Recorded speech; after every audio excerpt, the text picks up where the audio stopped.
Okay, welcome to another episode of Raising the Bar with myself, John Cooper, and today we have lucid dreaming expert Robert Waggoner.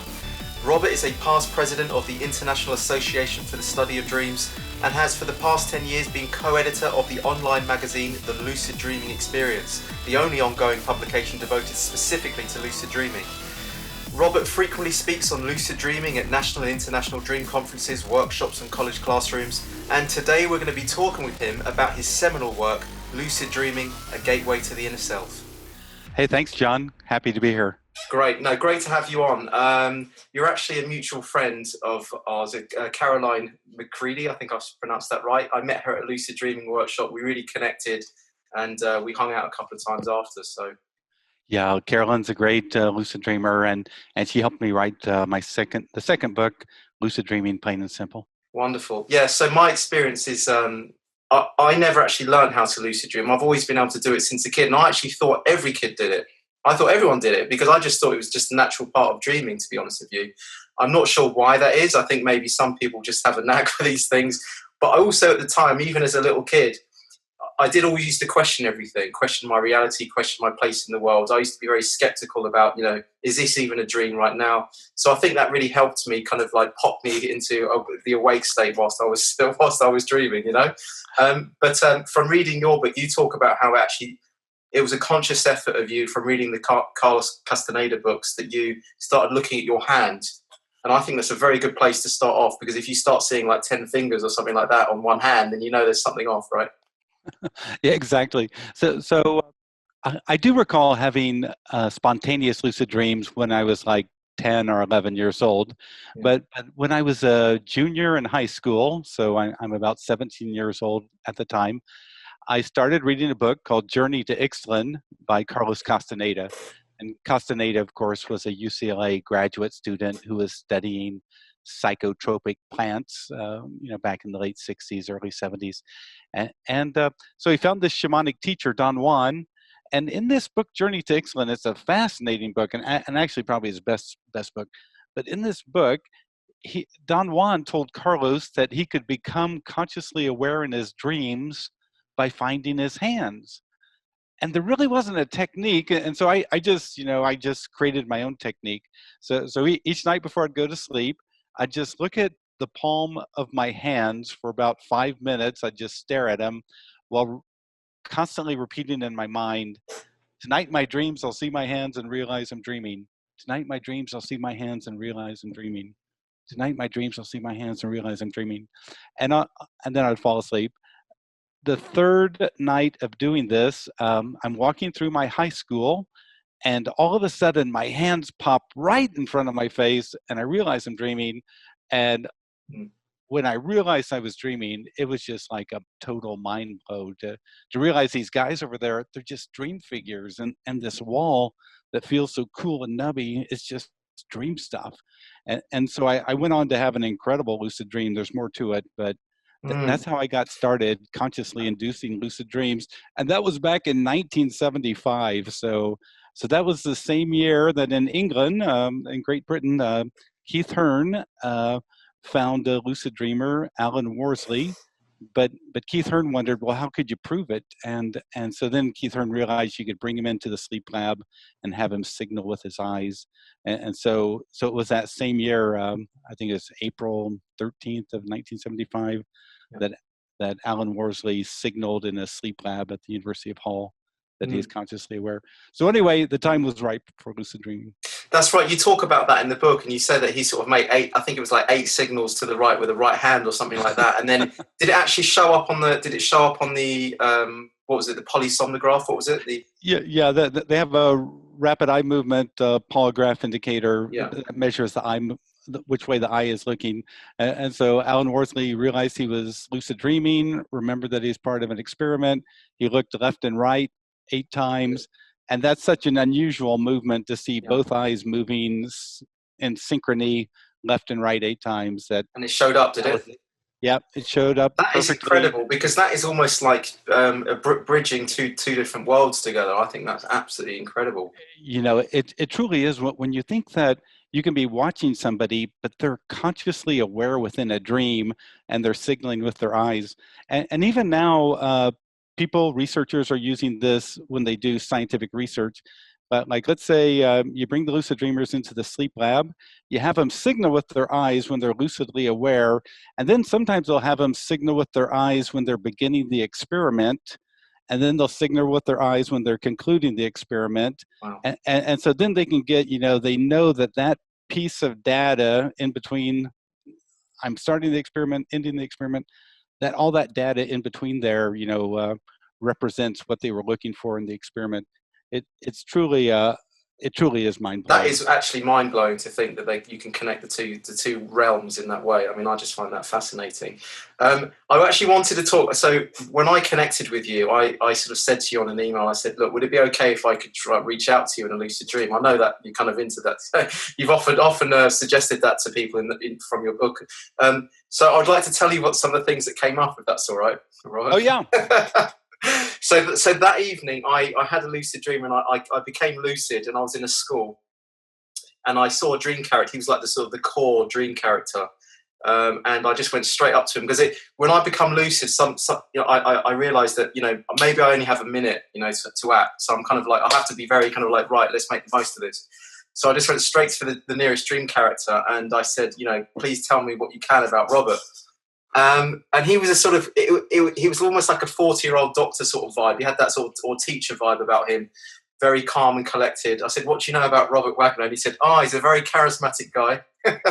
And then I said, well, look, can you tell me something? Can you tell me something I could take back with me? And he says, it didn't really make sense. So he just said, the lion that lies down in crisis. And I said, well, what does that mean? Can you tell me what that means? And he just says, it will mean something to him.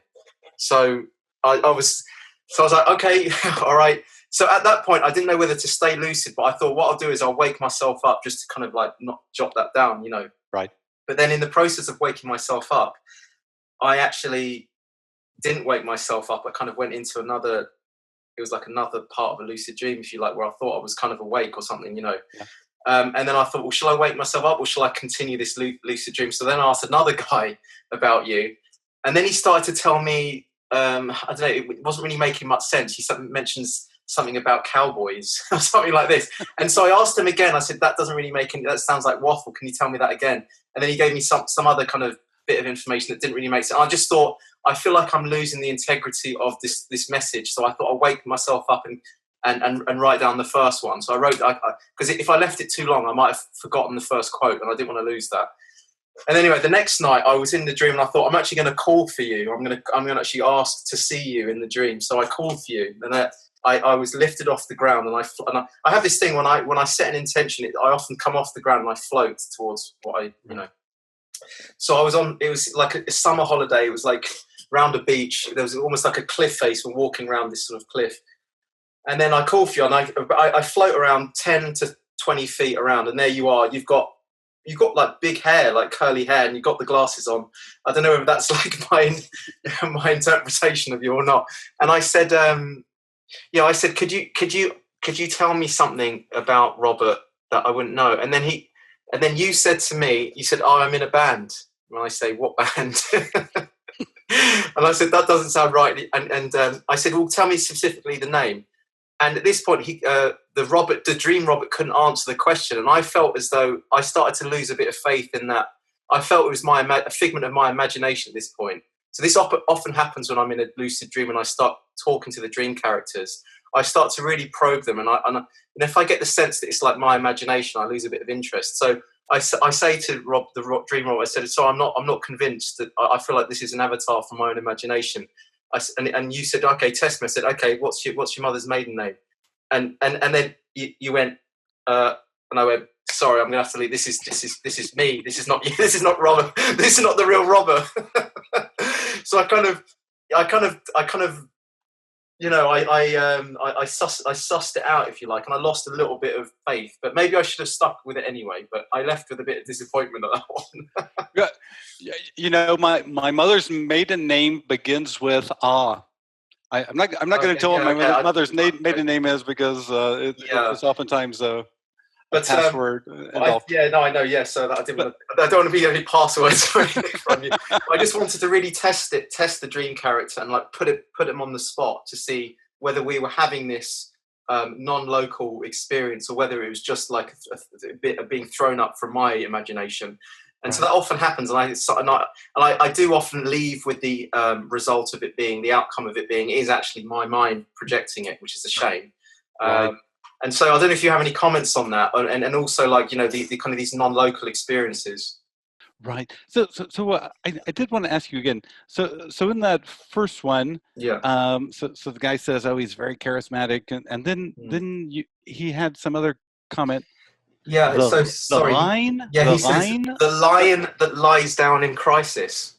The lion. I think he said lion. Yeah, I'm pretty sure. Okay, the lion that lies down in crisis. Oh, how interesting!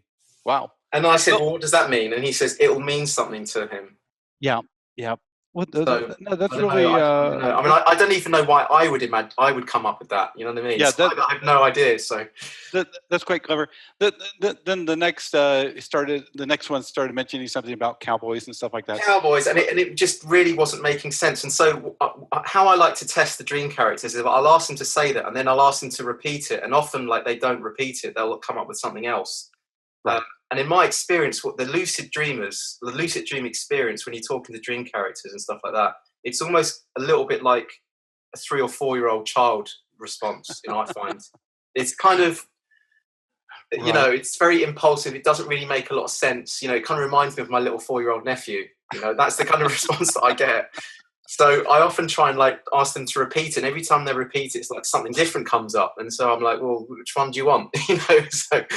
Right. Yeah, you know, so when I got deeper into lucid dreaming, what I began to realize is that all dream figures are not created equal. You know, that there's some dream figures who you can tell by the look in their eye, or by the way they carry themselves, or by their intentionality, that they're very aware and conscious and behaving at a high level. But then there's a lot of random dream figures who, if you ask them stuff, they'll just respond with gobbledygook, or just, you just feel like talking to your 3-year-old nephew, 4-year-old nephew, or whatever. But it is a little bit interesting, and that's why in my books, normally I suggest that people just ignore all the dream figures, ignore the dream setting, and just shout out to their larger awareness, "Hey, dream, tell me blah blah blah," or "show me," or "let me experience," and that's normally how I relate to getting information from my larger awareness or unconscious mind. But I did want to say that uh, the, the first person bringing up cowboys, I grew up in a part of America that's associated with cowboys. So I grew up in the middle of Kansas, and when you go to a restaurant, oftentimes you'll see people in cowboy hats, and you know, most of the kids, a lot of the kids I knew growing up, they rode horses and all that kind of stuff, and they rode them out on the prairie. I mean, they didn't ride them around in the English countryside and all that kind of stuff. Sometimes they didn't even bother to get a saddle; they just rode them. So cowboys isn't too far away. And I disregarded that one. I just thought that was gobbledygook. I thought that was the gobbledygook. Maybe I should have No. stuck with that dream character a little longer. And also my mom's maiden name does begin with A-H. And so if they'd gone on a little bit further, boy, they might have nailed that. But you never know. It was funny when you said that the guy responded that he's in a band. You know, this being in this world of lucid dreaming is kind of like being in a band. There's a group of us who are kind of encouraging people on how to use lucid dreaming, you know, for either personal healing or physical healing, or to access their unconscious mind, or to receive creativity and all that kind of stuff. And so sometimes you do kind of a feeling of a band there. Also, when I'm in that lucid dream state, when I'm talking to dream characters, there's a felt experience subjectively, whether it's quite a potent message that's worth keeping, or whether it is gobbledygook, let's say. I can't really measure. It's not really something I can explain consciously. It's just a felt experience, that it's quite profound, or whether it's quite just ephemeral, like nebulous. It doesn't really mean much, you know.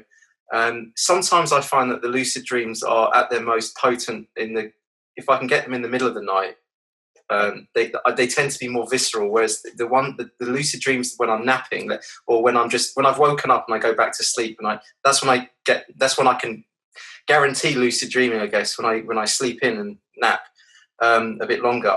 I tend to get those lucid dreams. They don't seem to create so much potency in the message or the things that I do. They're not as strong, But Right. so the one that I had with the dream character at the beginning, the one that said he's a very charismatic guy, I felt as though that was much more. There was something to take away from that. That was much more. It felt like I got something juicy there. Whereas the other ones, I didn't really feel as though I came away feeling a bit like it didn't feel strong enough. It didn't feel like a good enough message. But I don't know if you've had similar experiences with that, like in the terms of like. I mean, there are stages of lucidity that I can go through, but do you ever feel as though some lucid dreams are more profound than others? Oh yes, definitely. So as I think of lucid dreaming, there's kind of various levels of lucid dreaming. So you can become semi-lucid or sub-lucid and just kind of go along with the story and not really make any conscious decisions. And then you can become lucid where you get it and you realize it's a dream. But as you become more fully lucid or even super lucid, that's when you realize that your beliefs are holding you back, and you can let go of beliefs, let go of assumptions, let go of limiting ideas, and really just do extraordinary thing. But also I've realized, like you have, that I pay attention to my dreams in terms of what time of night they occur, uh, and some really visceral ones have occurred exactly at midnight, so about 90 minutes after sleep. And some of those I wake up from, I think, whoa, they are very kind of archetypic symbols, and sometimes there's a lot of emotion or energy there. And so when you're talking about having potent kind of middle of night dreams, I do think they're a little bit different than the ones that you have, 20 minutes before you normally would awake. But yeah, it's interesting.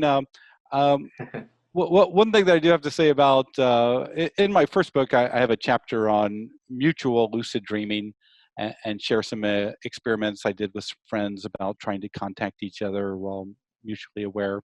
And so there's examples of successes, and then there's examples of not so much success. So it is a curious thing. It's probably a little bit more likely to occur with people who already have a psychological connection, like with a schoolmate or a brother or sister or extended family member or something.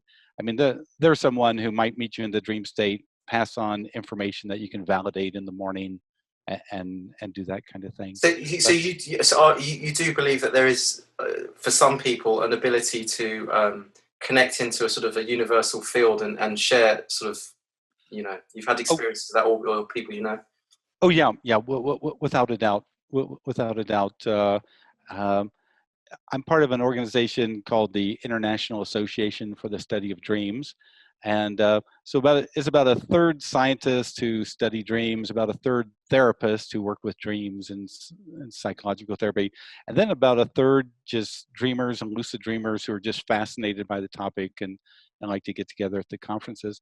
But each year we do an online conference called the Cyber Dreaming Conference, which is about things like precognition and dream telepathy and all that kind of thing.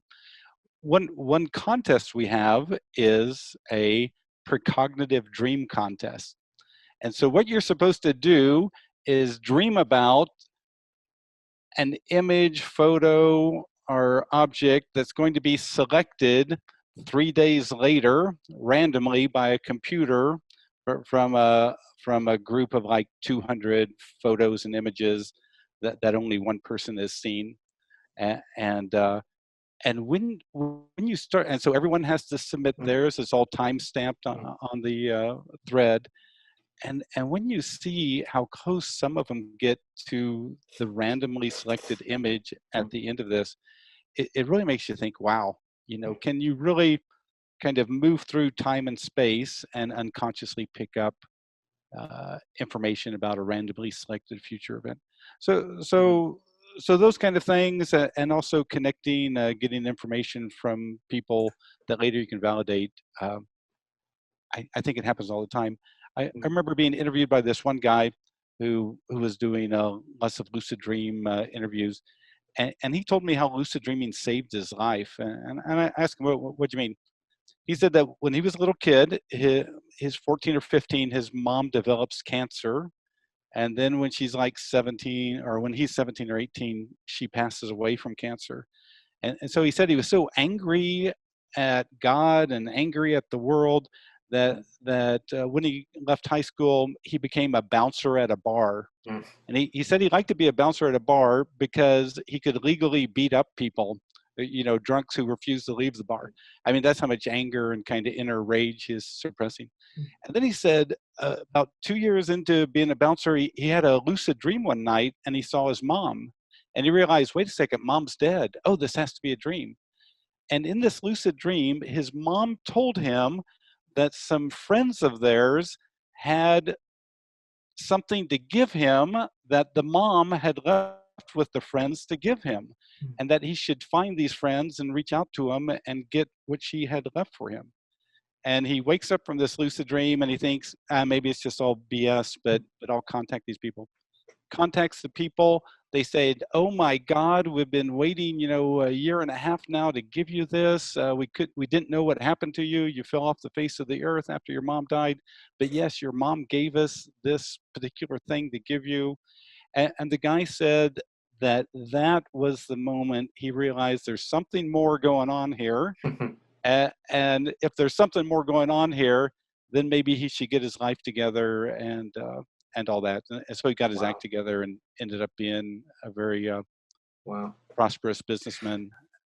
Wow. I mean, yeah, let's talk about that, because you mentioned in your book about self-healing and using your lucid dreams for going beyond the pleasure pain. Because I mean, to be honest with you, I still fall into that of just going around bonking it, you know.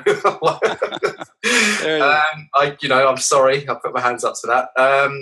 But they often say that's the lowest form of lucid dreaming. It's just to indulge in your sexual fantasies. But yes, one of the things that I can relate to that, because I kept having a similar dream pattern, a recurring dream where I often get chased, and I still get it now to a certain degree. But that's, if there is a recurring dream, it's I'm getting chased.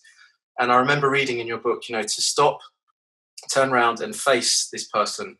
And at the time in the lucid dream, it's absolutely terrifying because all the fears are still there, all the emotions are still there. I know I could still get hurt and feel the pain, but I'm just like, well, I'm just going to do it. It takes a lot of courage, I have to be honest, to turn around. Sometimes I don't. I actually keep running, even though I know I'm lucid. But most of the times I'll turn around and I'll confront this thing. And in the end, it goes from being like a balaclavaed, or terrorist type, a monster or whatever it is, just completely turns into a teddy bear, into like a puppy dog, like a real, and just confronting me. They're often just suddenly there's no aggression there, and that just all their kind of power is taken away, if you like. But I did have one dream character where it confronted me, and it was it was like raging. And I realised it was me raging, and I said, "What do you represent?" And it said anger. And so I can't remember what I did. I think I even slowly teared it apart. I know sometimes I've hugged it, but it just felt, I went with my instincts and I just like tore it apart like paper. And actually I woke up and it just, this anger that I'd been hanging on to just had actually gone completely. And I realized I'd actually healed. I'd been hanging on to something for a long time, like a grudge, and I'd completely dissipated it in that moment, and that's all thanks to your, and that's thanks to sort of your lucid dreaming invite within your book, and I think that's absolutely brilliant, and I don't know if you've got any other stories of sort of having similar experiences or healing in that way that you'd like to share, Robert? Oh, I think this is really such a critical area because a lot of lucid dreamers report, like you do, that they're being chased by somebody, and then they realize, oh, I've had this chase nightmare before, but they're still so freaked out, they go running in fear and screaming. Freaked out, yes. and so it definitely happens. But if you can turn and face the feared object, it's really interesting what will happen at that moment, because sometimes when you just turn and see it, then you realize that it's not so threatening after all. Yeah. And that by not looking at it, this is kind of what Carl Jung would call the shadow. The shadow is the denied, ignored, repressed aspects of the self. And oftentimes they're in a shadow's position right behind you. And so that's why they're chasing you and stuff, because you're not looking at them, you're just running from them. You're just denying them. But when you finally turn and look, and then oftentimes you realize that, oh yeah, it is that anger that I'm not allowing myself to acknowledge, or it's whatever it is. But one thing this has really been important for in my work with people, because I work with people from around the world. A lot of times people tell me, oh, they know it's demons, or it's spiritual beings who are trying to suck their life force. And some of them are just dead on certain, that they're being harassed and at some deep spiritual level, by these evil things. And I tell them, look, if you want to see that it's created by your mind, then do this. The next time you're being chased and you realize it's a lucid dream, turn around, face the thing, and whatever it lacks, I want you to send it. So if it's full of anger, send it peace. If it's full of hate, send it love. If it's full of whatever, send it the opposite. And normally as you do, as you send the hateful thing, love, love, love, it'll start to shrink down. It'll become a little boy or a little girl. It'll give you a hug. Sometimes if you accept it enough, and this is what the really wild thing, if you accept it enough, then it'll burst into light. And that light will come into your body because you're actually the projector of it. You're projecting that mental energy out there, and it's being formed into a form that you can relate to. But when you accept it, then it returns to its natural state, which is kind of this light energy that comes back into you. And when you see that happen a few times, it'll change your whole relationship with antagonistic dream figures. Absolutely. I mean, I actually had that when I had a guy chasing me in the dream, and so I went up to him and I just offered it love, and it just, something kind of melted into me, kind of just the whole tension just went away. But then again, it happened again, and I offered it love, but it remained the same antagonistic being. But here's the difference. I was using this invitation of love from a place of fear, if that makes sense. Yeah. So I hadn't completely surrendered into the love. I was just going, I love you. And there was a part of my awareness was like, that didn't come from that true authentic place. It was like a little shield, And so I love that place of love has to come from the authentic place, not just a needed place in the moment to escape the feared object. Absolutely. Yeah, and you'll see that's the beautiful thing about lucid dreaming. Let's say in waking life you have a therapist. You can lie to your therapist. You can lie to your wife. You can lie to your friends, your mates, whomever. You can just BS them and lie to them. But in the dream state, you can't lie. It'll reflect back to you the actual situation. So if there's a little bit of fear in that love, it's going to get reflected back, and that's the beautiful thing about lucid dreaming. It just reflects back perfectly. But I want to tell you how this can be really powerful in reclaiming your personal energy. So I had this lucid dream one night. I'm sitting in a farmhouse at a kitchen table, and it's kind of like down in the southern U.S. And the farm wife puts beans on my plate, and I look around and I think, wait a second, I don't live in a farmhouse. I don't live in the South. And then I realized, oh, this is a lucid dream. And so one of my rules is that you should always go to the area of the most energy in the lucid dream. So I could feel behind me, there's all this energy. And I turn around and it's this young Black woman, and I pick her up and I put her right in front of me, and I ask her an open-ended question. Who are you? Who are you? And she responds, I am a discarded aspect of yourself. And I think, well, what the hell do you do with a discarded aspect of yourself? And that's when I realized that if she's discarded, she needs to be accepted. And so from my heart, I just keep sending her acceptance, and she keeps shrinking, shrinking, shrinking until I totally accepted her. And then she became colored light that came into my body. And it was so energetic that I woke up from this lucid dream. About a week later, I'm thinking, every day that week I'd been thinking I should try to write that book on lucid dreaming, the project I discarded a year and a half ago because it was so difficult. Mm. And that's when I realized, oh crap, that's what that woman was. She said she was the discarded aspect. She was a representation of all that energy I'd put into my first attempt to write a book. And I'll tell you, once I realized what all that energy was about, it made it much easier to begin this process of writing my very first book. Mm. So again, when you accept these oppositional figures, when you accept these figures that are behind you and that you're ignoring, you can reclaim their energy and really really move to a new level of kind of empowerment and personal growth. Absolutely, yeah. I mean, you mentioned about the people feeling like they've been attacked in their sleep, and I did for a while. I was having a sequence of dreams where I was like vampires, you know, and it did feel slightly outer worldly, if you know what I mean, slightly transdimensional, you know. And those dreams, they kind of came on at a certain time, and I started getting these things called myoclonic jerks. They're called. I don't know if you've heard of these, but they're just at the point where I'm falling asleep or coming out of a dream cycle. I'm getting these spasms, you know, and this just goes on and on. I had this for weeks and weeks, you know, and I wasn't sure. I didn't know whether there was a sort of a spiritual meaning to that or not, but I felt as though it was something to do with going into the dream world and some part of my awareness trying to hold me back from going into that state, you know, and trying to keep me in the physical body. I don't know if you have any insights into that, but I thought that was kind of interesting. So, so, um, so this sense of jerk, that's not, here's what I've noticed. Paying attention to it as I fall asleep, and then sometimes I'll have that jerk.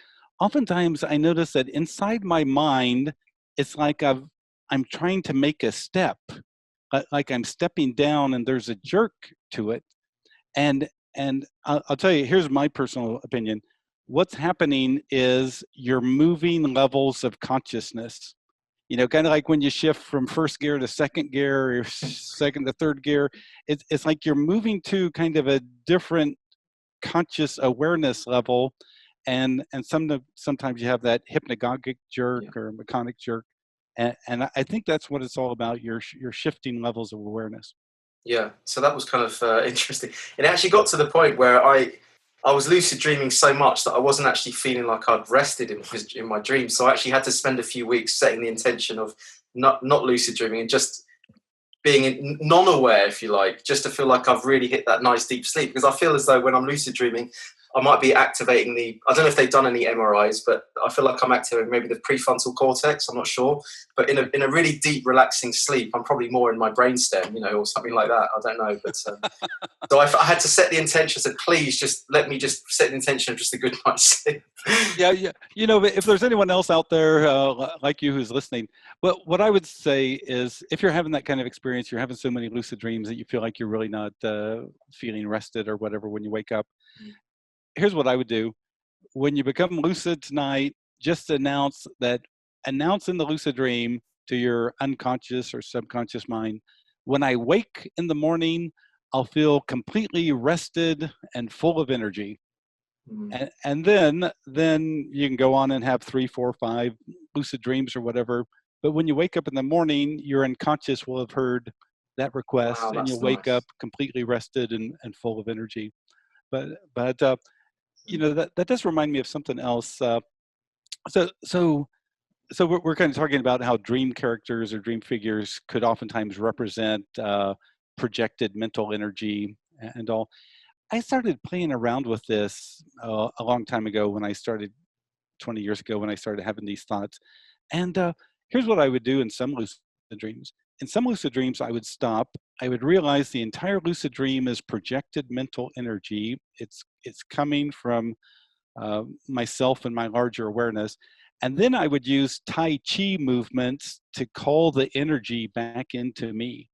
And on those nights, I would have 3 or 4 lucid dreams. And so for you lucid dreamers out there who are listening, you know, who might have 2 or 3 lucid dreams a month, next time you become lucid, stop what you're doing and realize that you're looking out at your own projected mental energy, and then use Tai Chi movements to call all that energy back into you, accept it. And I'll bet that night you'll have a few more lucid dreams. Because when you start to think of it in energetic terms, it really begins to change how you relate to it. Yeah. I mean, you mentioned in the book, actually, you mentioned about the chi, and you mentioned, didn't you set the intention to call in chi, and then you went, oh, hang on a minute, have I just over... what too much on my plate there at one time? Yeah, this was during a period when I was doing some mutual lucid dream experiments with a good friend of mine, Ed Kellogg, and Ed would oftentimes talk about chi, and so in a lucid dream, I asked myself, well, what exactly is chi? What does that mean, chi? And then off on the horizon, if you can imagine this, I saw these two brilliant white things that turned out to be tornadoes, and they were coming towards me, these two tornadoes of light. And as they got closer, I could examine them. I was lucidly aware, so I wasn't afraid, but I was just kind of like awestruck that this was chi. And these two kind of white tornadoes that were spinning counterclockwise, they were each composed of three kind of shafts that were intertwirling around each other. And I don't know if that's creator, maintainer, destroyer, like in some Indian Vedic system or what it was. But at the end, when they finally got close enough to me, I thought, oh, what the hell? And I just jumped in one of them and got sucked away. But the beautiful thing about lucid dreaming is sometimes you can explore some of these kind of concepts. Like I tell people, if you become lucid and you have kind of a spiritual bent, don't try to find God or Buddha or those kind of things. Just ask to experience the quality of the divine. Just look up and say, hey, I want to experience unconditional love. Or hey, let me feel at one with the universe. And I'll tell you, when you ask to experience qualities of the divine, you'll be amazed where you go. You just go to profound depth and insights. It's really something. Yeah, I've actually done that one. I actually called for unconditional love, and that was a really beautiful experience. I need to start projecting more into like the dreamscape, if you like. Like the awareness behind the awareness, because actually those do give you a really visceral, nice, experience. There was one. I mean, I called into the again. Thanks to you from your book, I called into the dreamscape and I said, "What's my purpose?" And it actually lifted me off the ground, and it was like being strapped into an electric chair. It was giving me the message, but it almost like as an electric current. I can't really explain it. And it didn't say it, but it kind of gave it to me as to educate people when to exhibit. And I thought it's beautiful. It's like very ambiguous as well, and it's like poetic. And so I just immediately woke myself up, wrote that down. I thought that's brilliant, because it wasn't giving the whole game away. It was like leaving it slightly open-ended. And so I got into the habit. I went through a stage of asking my lucid dreams for really big messages like that, and calling into the dreamscape. But also another thing that I started doing, and this is really terrifying. I started trying to commit suicide in my dreams. Because I was like, how can we take this to what's the most intense thing that I could do? Or how can I push myself in my lucid dreams? And there was one where I got to the top of my bedroom in the lucid dream, and I kind of, again, I'm in the lucid dream, and I'm like, I think I'm in a lucid dream. I'm pretty sure I'm in a lucid dream. And so I have this connection where I go, if I'm pretty sure I'm in a lucid dream, I am in a lucid dream. I have to trust. And so I jumped out of my bedroom window, and as I fall down, I just like, I become a leaf, and I just like a wisp, and I just float down to the ground. So, but then there's another one where there's like a kind of a little pond full of killer sharks, and I thought, shall I jump in? And I went, no, I'm not ready for that one. I'm not ready for that one. So I kind of bailed on that one. But I have had the experience. I've done another one. I pushed a knife into my stomach, or I've actually pushed a finger through my head and stuff like that, which again, you talk about in the book. Is kind of, if I had any doubt that this finger wouldn't go through, or like if you're trying to push through a wall, go through a wall, if there's any sort of hesitation, I find that it makes it a wall. if you almost, like they say in I can't remember which martial artist, if you, when you're punching, you have to punch through it as if there's some. I always imagine myself through the wall, and without any hesitation, I'm almost there before I've done it, and then I go through walls and stuff like that. But if I have any hesitation, I feel like I just hit the wall, and I'm like, oh God. Yeah. That's what I call the expectation effect, and It's you really just good. realize how primary your expectations are in your then experience. Yeah, Because if you expect you're going to have trouble, then you have trouble. If you expect there's going to be resistance, then there's resistance. But if you've already, like you say, in kind of a martial arts way, kind of expected your way through, then you go through easily. yeah, that's the thing. Yeah, it was incredible. It's fun. It's funny how the mind works, but it's like having that. And you mentioned this in the book. Having that expectation. Whatever you kind of expect, sort of happens. And it's so true. So Exactly. And that's why, that I really encourage people when they're in their lucid dreams to begin to see that connection with their mind stream and their experience. Like if you see a guy walk by who's wearing a black jacket and you think he looks like a mobster or something, then he'll turn around and have a knife in his hand or a gun in his hand. He'll reflect back to you what you just thought about him. But if you see a guy walk by in a black coat and you think, oh, he looks like a priest, then he'll probably turn around and he'll have a clerical collar and a cross and maybe a Bible in his hand. Because in that moment, your expectation flips the experience. And so that's why it's so important that you pay attention to how your mind is going, how your mind is interpreting the event, uh, because it's kind of wild. Some events that when you talk to them later to friends seem kind of dark or ghastly, oftentimes in the dream were quite liberating and transcendent. But like I remember one time in a lucid dream, I was dancing in a graveyard at midnight. as you do. And and and when I woke up, I realized that I was letting go of certain beliefs that were limiting, and that's why I was dancing on the grave of dead ideas about myself, and that was really liberating and transcendent. And so again, you got to kind of look at the feeling, because when you talk to your friends, oh, you're dancing in the graveyard at midnight, oh, that's really dark, and it's like, no, no, man, it was liberating. Yeah. So anyway, you got to connect, your thinking with the dream experience, and then you get some insights. Absolutely, absolutely. I also wanted to run this by you because I went to Peru and I was doing ayahuasca, and I actually did 13 ceremonies, so I went through a lot of different experiences. And the one that I had, I only really journeyed properly once, if I'm being honest. I don't know why. Everyone else they call them journeys, but they're basically, you know what I mean, lucid experiences on the plant drug. But I only really had a journey on the very first one, on my initiation. And I don't know why that was, but I did. And this one, it put me into, I can only describe it like the movie Bruce Almighty, where whatever he kind of wished for, he kind of got, And it got to this point where I was thinking to myself, it'd be lovely if someone blew out that candle, and then someone blew out the candle. God, I really need a drink of water. In that immediate moment, someone went, John, would you like a water? And I started to go, oh my God, I'm actually God. I've become God or something, because everything I wished for came to me, and then it was just, I was setting little intentions, and then I thought to myself, well, if I'm God, shall I try and wish a beautiful woman to come and join me, right? And in that moment, I puked on myself, and but no one else in the room could really hear because it's all pitch black. But everyone in the room started giggling at another joke that someone else had said at that exact moment in time. But it was almost like punishment for me. Like, it wasn't a genuine, request. It was something that came from maybe the ego self or something like that.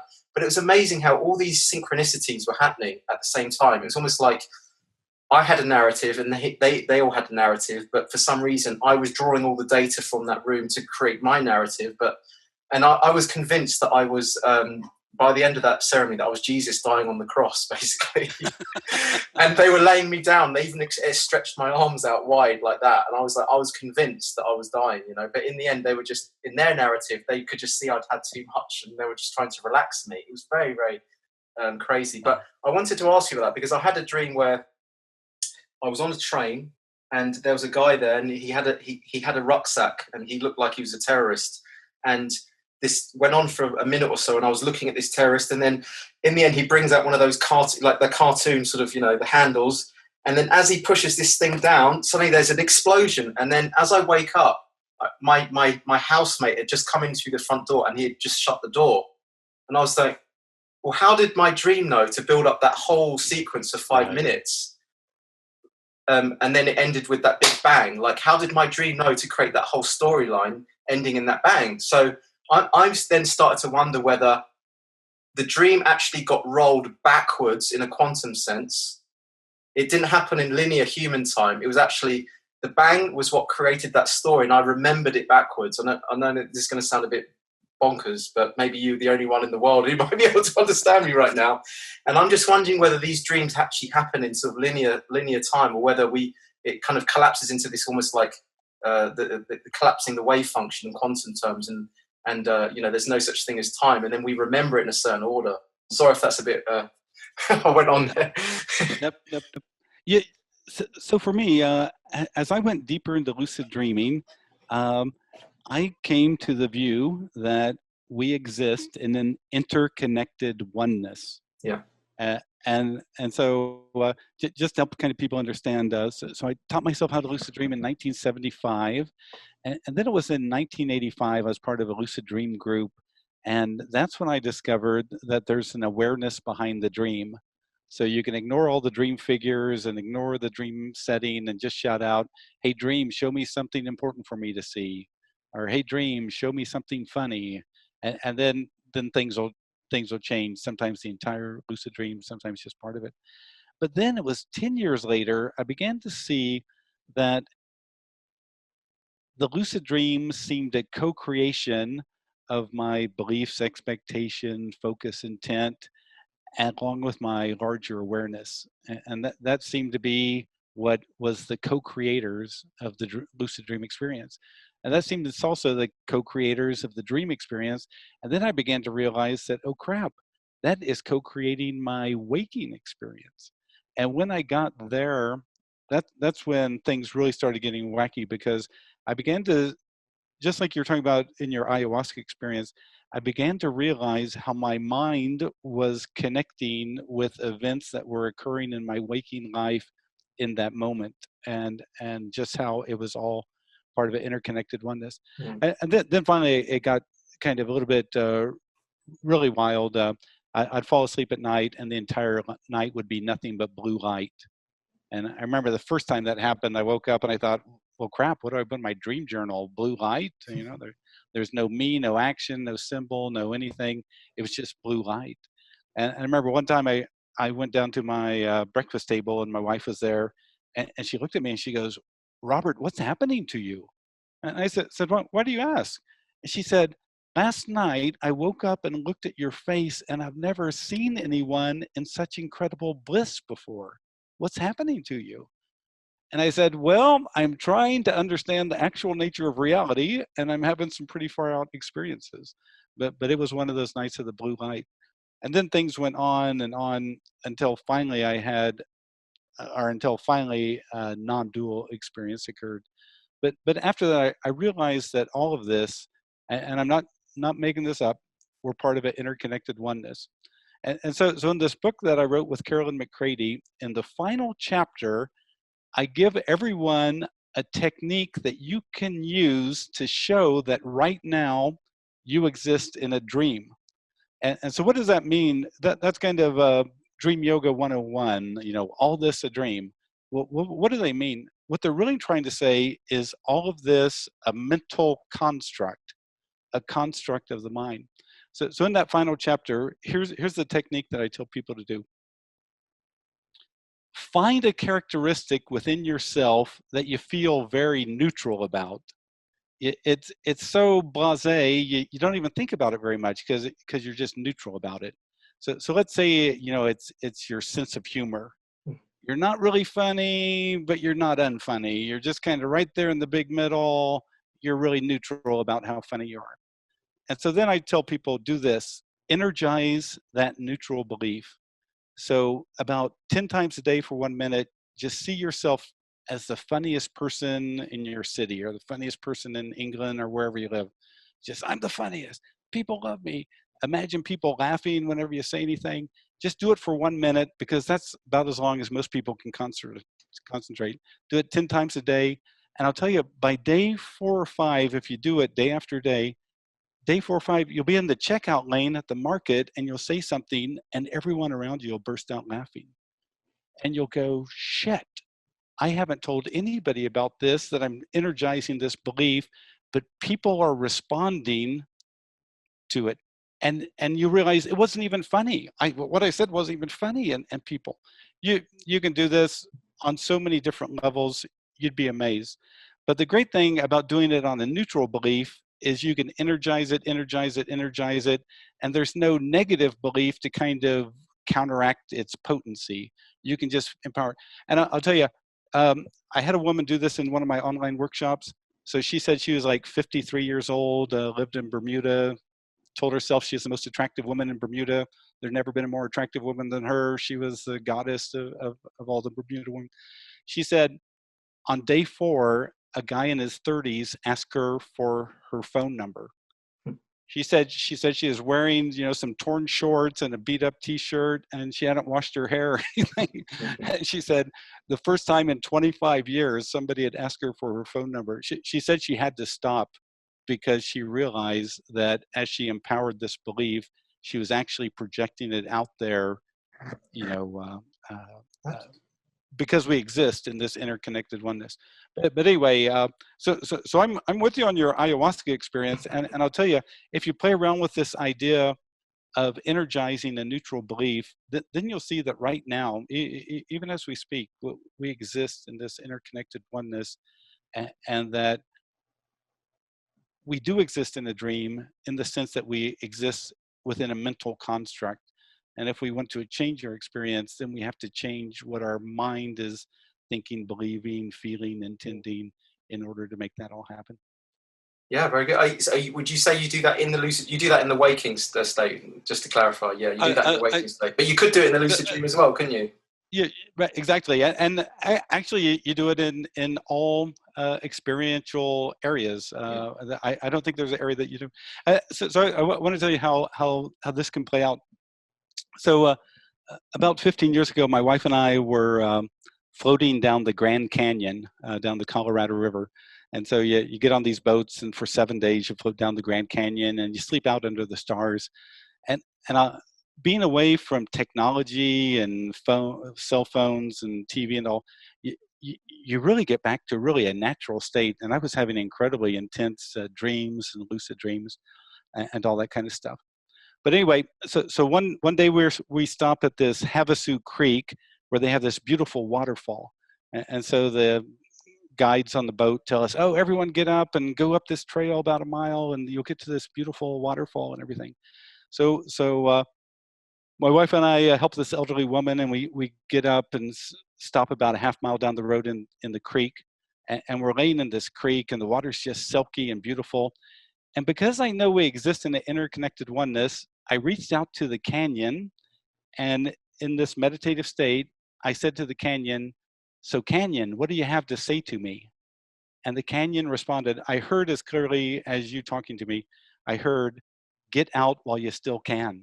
Mm. And I stood up and I thought, what? Am I hurting an aquatic plant? Am I sitting on a stone wrong? What's going on here? Then I thought, that's just too weird. That's just too weird. That's just my ego and all. 3 minutes later, I'm getting back into a meditative state, and I reach out to the canyon again, and I say, canyon, what do you have to say to me? And this time it was more insistent. It said, get out while you still can. And I stood up in the creek, and I told my wife and the other people there, I said, we got to get out of here. And my wife goes, why? This is heaven, because it's about 100 degrees outside, and in this creek is, the water was this silky 80 degree. And I said, there's something wrong here.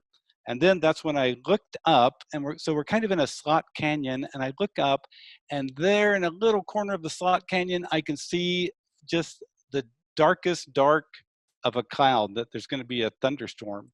And in that area, because it's the Grand Canyon, there's no soil to hold the water, and they have flash floods. And I said, oh, see that? There's gonna be a flash flood. And so finally we push everyone up to the trail, and then the crew is running up the trail screaming, get back to the boat, there's gonna be a flash flood, get back to the boat. And by the time everybody got safely back to the boat, just the heavens opened up, and there's a flash flood down that Havasu Creek. Wow. So again, what I'm trying to get to here is that we do exist in an interconnected oneness. And people think of lucid dreaming as a wonderful way to explore your sexual fantasies, to have fun with dream figures, to do all that kind of stuff. But as you begin to interact with your larger awareness and begin to understand the principles more, you begin to see that, wow, the mind is a creator, and the mind is helping to create my dreaming experience, my lucid dreaming experience, and also this waking experience. So anyway, that's my little.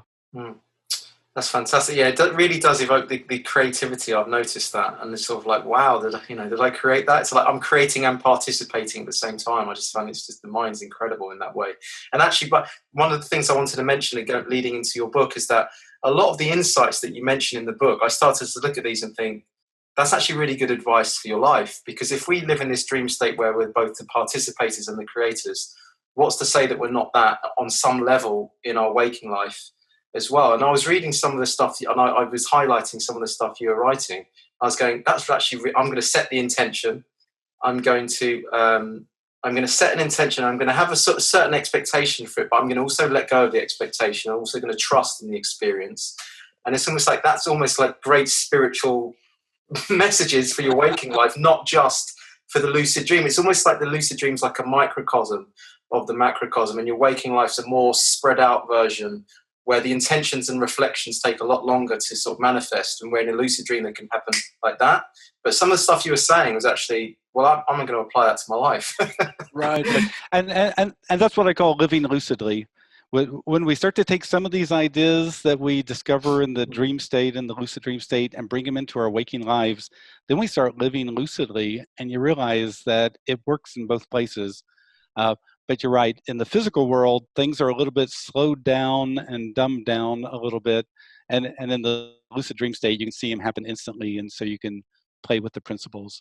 But yeah, that's great. But it's been a lot of fun chatting with you about all of this. I know, it's been excellent. It's really good. I wanted to make it conversation as well, Robert, because I have been doing this a while, and I'm a big fan of yours.